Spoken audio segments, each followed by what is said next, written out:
मित्रांनो, ठरलं तर मग 25 डिसेंबर 2025 आजच्या भागात अर्जुन सचिनला रंगेहात पकडतो. त्यामुळं त्याचं खोटं बाहेर येतं. या कालावधीत नागराज मात्र सटकतो. ठरलं तर मग या मालिकेच्या आजच्या 25 डिसेंबरच्या भागात अर्जुन नागराजाचा पाठलाग करत एका हॉटेलमध्ये पोहोचतो. नागराज नक्की कोणासाठी खायला घेऊन जात आहे अर्जुनला समजत नसतं. त्यामुळे तो सगळं लपून बघत असतो. अर्जुन नागराजचा पाठलाग करायला जाणार इतक्यात त्याला त्याच हॉटेलमध्ये सचिन दिसतो. सचिन साक्षीसोबत त्या हॉटेलला आलेला असतो. मात्र साक्षी पाठमोरी बसली असल्यामुळे अर्जुन तिला ओळखू शकत नाही.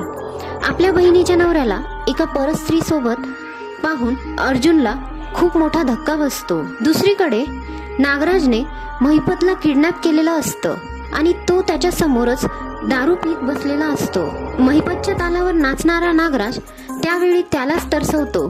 त्याचे हातपाय बांधले असताना त्याच्या तोंडावर दारू ओततो. या सगळ्याचा महिपतला भयंकर राग येतो, पण तो काही करू शकत नसल्यामुळे हतबल झालेला असतो.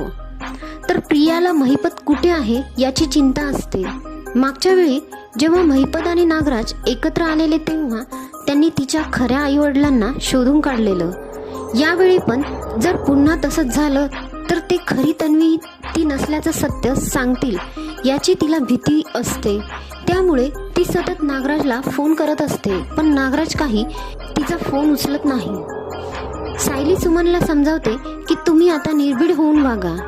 तुम्हाला आतापर्यंत आम्ही जे काही शिकवलं आहे ते नीट लक्षात ठेवा आणि कधीही गरज लागली तर मला लगेच फोन करा.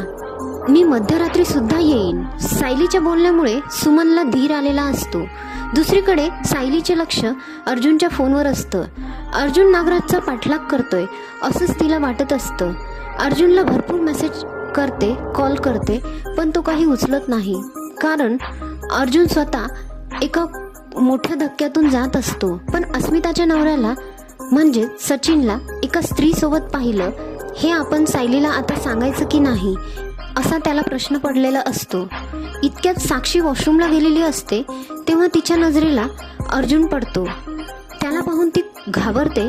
तो आपल्याला पाहायच्या आत आपण इथे सटकलं पाहिजे असा विचार करून ती स्वतःच्या गाडीत जाऊन बसते आणि तिथून सचिनला फोन करून बोलवून घेते. अर्जुन सायलीला फोन करून सांगतो की मी नागराज काकाचा पाठलाग करत होतो, पण मध्ये एक ट्रक आला त्यामुळे तो कुठे गेला हे मला कळालं नाही. मी लवकर घरी येतो. त्यानंतर तो सचिनला जाब विचारायला जाणार त्यात सचिन तिथून निघालेला असतो.